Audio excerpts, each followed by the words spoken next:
It's way too hot for that mount, and it's broken anyway. It's 93 degrees right now. Hasn't rained since Monday night, so that's about normal. Huh. Interesting flower. When I was a kid, this neighborhood used to have so many flowers and bushes and a lot more trees. It's amazing that all these years later, the only trees are the ones here by the street that the county planted 20-something years ago. I believe it was early, somewhere between 2000 and 2005 maybe, that they planted these trees. I know it was about 2003 that they did sidewalk repairs, and that was the last time. So they don't spend a lot of money here. It seems like the more money they get in taxes, the more money they lose. And now they have a budget deficit, so that's typical. Big corporations and governments work pretty much the same way. They just require more and more money to cover up all the corruption and waste. That's the way it is. Anyway, we're going to go someplace a little bit differently today. Normally we'll go to Winn-Dixie or Presidente, but one of the Presidentes, I guess, was changed ownership or something, and now they call it by a different name. That's a weird looking machine. Anyway, let's see if we can get through here safely. We'll hit the bicycle path maybe. Yep. Miller Road bicycle path. This was actually built, I was in elementary school. I think I was about 10 years old, so that'd be about 1978. I was in, let me think, 5th grade? Somewhere around there. And they built the sidewalk. They have the green or pedestrian part. Then they have the regular concrete or wide part. Looks like there's somebody, oh, I see. They're putting in a driveway. That's another job I did years ago. When they were doing all the sidewalk repairs, I had a friend of mine, his family was in construction. Now, this is before we got into the security camera business, so it had to be around 2001. Let's see if there's anyone here. Nope. Yeah, they had gotten work from the county, and we're going around replacing these bad sidewalk pieces. So I said, oh, Rick, you know how to run a Bobcat. I'll get you a job. And at the time, I think they paid $15 an hour, so it wasn't too bad. But it's basically like you see going on here. They got a track machine over here. All of our machines back then had wheels. So I don't know how the heck you're supposed to go around this. Got the bicycle path blocked off with this crap.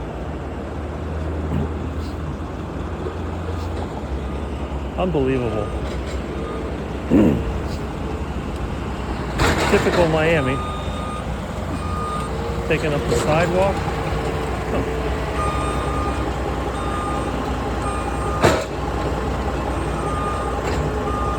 Everything in this town is a mission.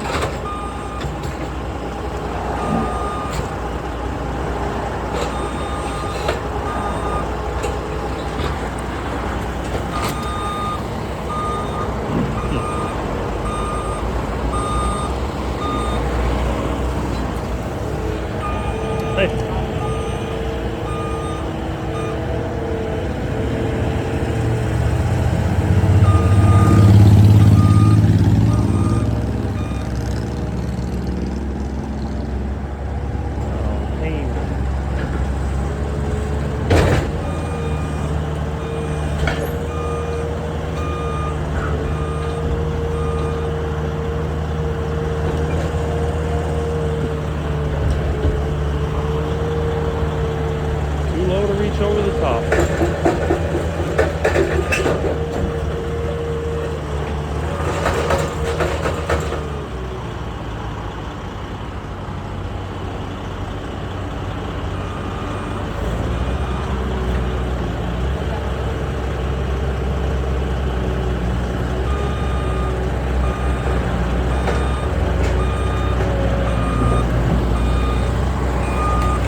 That's quite an adventure.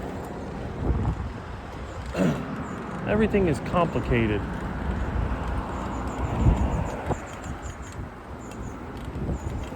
Anyway, let's see if this is still on.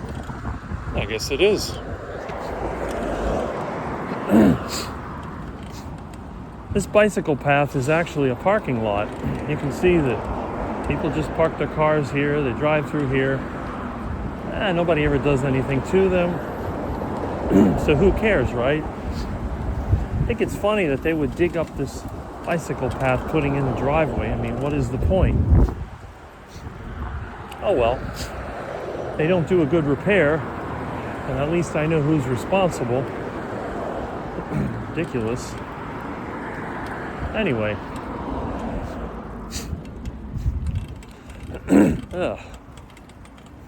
Back to more of Westwood Lakes. Now what you see here is the neighborhood called Westwood Lakes. These homes were built by the Mackle Company, M-A-C-K-L-E. You can always tell a Mackle-built home development because the roads are never straight. They like to build these roads in a way that they curve around and around. Now, the reason this neighborhood's called Westwood Lakes is because they dug some rock pits to get the fill to fill in the neighborhood. This obviously was a swamp at one time. And before they built houses here, according to my parents, it was a combination of vegetable farms and some pasture. Somebody's got an old car project. That's good. I see they've torn down an old house. Coming soon. New luxury twin homes. Oh, they're going to stick a duplex on this lot? Wonder how they got that zoning changed. I guess in this county, when you got the right payoffs, you can do anything you want. Ridiculous. Anyway, they talk about luxury homes. Do you know how much these homes started out when they were priced brand new? No? In 1957, brand new, they were $7,500. That's right. How do I know this? My parents had the original brochure. Now, I actually uploaded that to the internet over 20 years ago. So it's been on several websites. But the Mackle Company, who by the way only makes luxury homes now, they are still in business. And they have a history of all the developments that they did, starting with the very first one in 1950, which was called Tropical Acres. Tropical Acres is the neighborhood next to where I went to junior high. Now, they're remodeling the junior high. And basically, I think they're pouring more money into it now, probably double what it cost to build it. No, they put up another one of these fiber optic 5G poles. Anyway, when you're in a Mackle neighborhood, you're going to always go around these corners with connecting streets. It's like a maze. Westwood Lakes was also a very unique Mackle property. The original development they had here, which is a bit east, called Tropical Estates. Tropical Estates where the home started in 1950 for $4,995, basically $5,000. That turned into this now. This neighborhood came with sidewalks and it came with sewers. So when they built this area, not only did they put in these sidewalks, many of them, there's still pieces of the original ones, but they also built these lakes. This little bridge that they put there is still there. They built their own sewer plant, which is now Miami-Dade water and sewer property that they have just over there. They built a park, which is next to the elementary school that I went in, which, by the way, they also provided the land for Cypress Elementary, which has also been remodeled. It doesn't look the same, and it's the same basic buildings.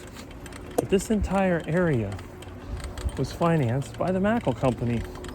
The interesting thing about this, they were able to do all of that for homes that cost less than $8,000 to start. Now, some of the homes were as expensive as $14,000. Some of these, look, there goes a ducky. Big fat ducky. Look, another ducky. Come here, Mr. Ducky. You want to be duck dinner? Come and get it. Yummy, yummy, yummy, ducky, ducky, ducky. Ugh. Always goes out in the road, too. Want to be dinner? Oh, well. I haven't eaten any duck. Oh, now it looks like the seat came off the bicycle. Look at that. Ugh. Lousy bicycle seat. This thing is falling apart. The seat isn't even that old. I bought this seat brand new at the neighborhood yard sale. It was in the package and everything. And it's already falling apart. Pretty soon it'll be like the Benny Hill bicycle where the seat falls off and he ends up sitting on the pole. Nothing today is built well. My old bicycle with the banana seat, it was fine. Ridiculous. Anyway, what a process. So this neighborhood was a little bit of an upgrade from the Tropical Estates. Tropical Estates started at less than 1,000 square feet. Some of those homes were only 800 square feet, such as the Little Gem. They came mostly 2-bedroom, 1-bath. Some of them were 1-bedroom, 1-bath. They did have a 3-bedroom, 1-bath. It was more money. And you'll see these advertisements for these old neighborhoods when I do my live stream. One of the, like in the beginning where it says live at 8 with Rick, I'll have sort of a slideshow of different photographs. I have 3 different slideshows. That's one of them. Now, again, people say, well, we don't have enough homes. It costs too much money to build them. But somehow in the 50s, they did it. Now, none of these homes came with central air. Most people, if they wanted air conditioning, they would use a window or wall unit. However, Mackle was the first company to offer central air in their homes, and that was around the time they built these, except they put them in their Key Biscayne models, which cost double what these did. A Key Biscayne home would start around $14,000. Here's an original one. Original windows. Doors been changed. There's only maybe 3 or 4 homes left that are still original. All the others have been remodeled, downgraded, and changed. These homes came with either a garage or a carport, but every single one of them seems to have been converted into living space. One of the ways that people here in Miami cope with the high cost of living is by renting rooms, which is technically illegal, but everybody does it. What they'll do, they'll find a room with a bathroom attached, or they'll just stick in a legal bathroom, and they call it an efficiency. It's falling apart.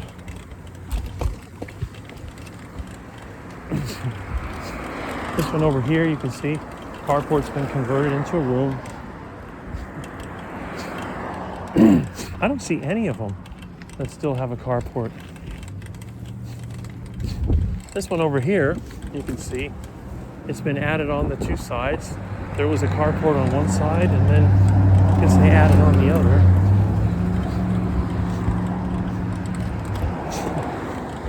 Yep, it looks like they got 2 or 3 efficiencies back there.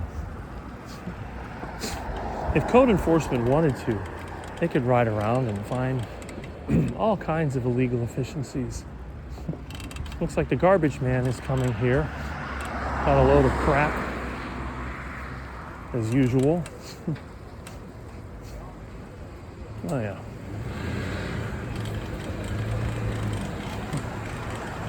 What a mess. Now, I have to admit, I am the neighborhood scrapper too. But I generally don't block the road or deal with the scrap outside. I deal with the scrap in my own yard. But yeah, Westwood Lakes has another school over there.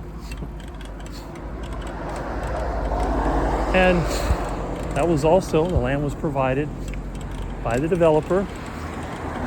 They put some of the money in there, along with Dade County, to build the school. There's no junior high here, but that was in the other neighborhood. Now, Mackle was not the only developer out this way.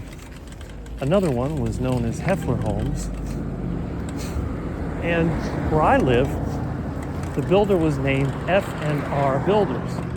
F&R Builders is still around, but they don't call themselves that anymore. They built several neighborhoods.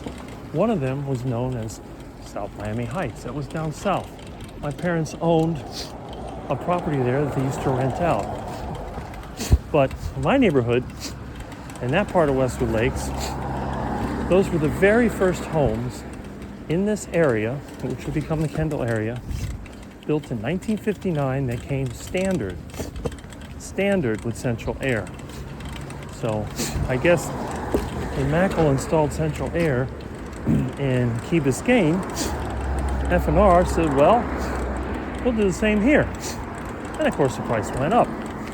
The basic home in that neighborhood was about $13,000. My parents' house, when they bought that, I think by the time it was 3 bedroom, 1 bath, it was over $14,000. And by the time all the other expenses were paid, it was almost $15,000. Pretty wild, huh?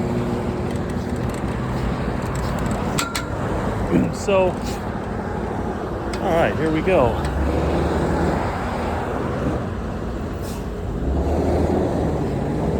It's really kind of interesting to look at the area in terms of its history. You can see, when I was a kid, Bird Road was only 4 lanes, and there was a large swale area on the side, with this other frontage road being there. But this side over here, where the Concord Shopping Center is, that was always a shopping center since I can remember. And really, when it comes right down to it, there was also a couple of small businesses here. The gas station, I believe that was an Amoco, then a Citgo. Then they redid it. This building is actually still there from when they rebuilt the Citgo. There used to be a little daycare building here, the Little Shaver Daycare, and they moved out of here and then it sat empty for a couple of years. They tore it down. Now it's just an empty lot, waiting for the next stupid thing they'll build here. Here's the shopping center. This is the Pinch a Penny pool service, Pinch a Penny Pool Supply, which used to be in that other shopping center, a little bit further down.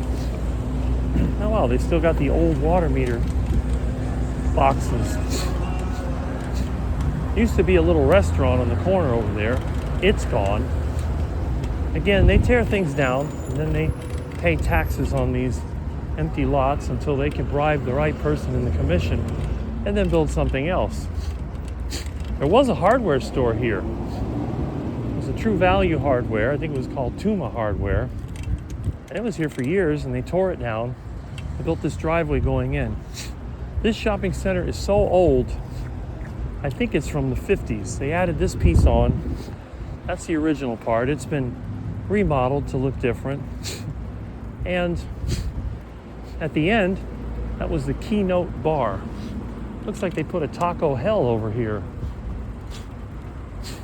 Looks like it's empty though. I don't see too many people buying that crap. But here it is. before I hit the supermarket, let me check out what's happened to the rest of this shopping center. The auto parts over there at one time was a real estate office. That was an ERA Real Estate. And sometime in the 80s, they sold it to Discount Auto, which became Advanced Auto. Yeah, this is where the Keynote Bar used to be. I have a picture of that also in my little morning montage. Anyway, so I guess now it's a salon, jewelry store. I guess there's a whole market in making women look better. I guess if you're going to put lipstick on the pig, you got to do it the right way. This is still empty. Yep. They redid all this. It's basically the same old building. There's no bicycle rack that I can see. I could have driven here. But I figured a bicycle, you get a little bit more of a bird's eye view. Anyway, someone's got a scooter here. Oh, where can I tie up a bicycle? Always trying to find a spot. Maybe here by the garbage can. Yeah, that'll work. Anyway, just wanted to give you a little grand tour of the neighborhood. And one of the next videos I'm going to make, hopefully, is going to be an indoor video where I sit in front of my computer and I'm going to talk about a subject. Now, what subject am I going to talk about? Well, that's pretty easy. I want to talk about the idea of credentials and accreditation. This is an important subject that we need to consider, and maybe it'll be boring for some people, but I think it'll be good for others. Anyway, I'll catch you later.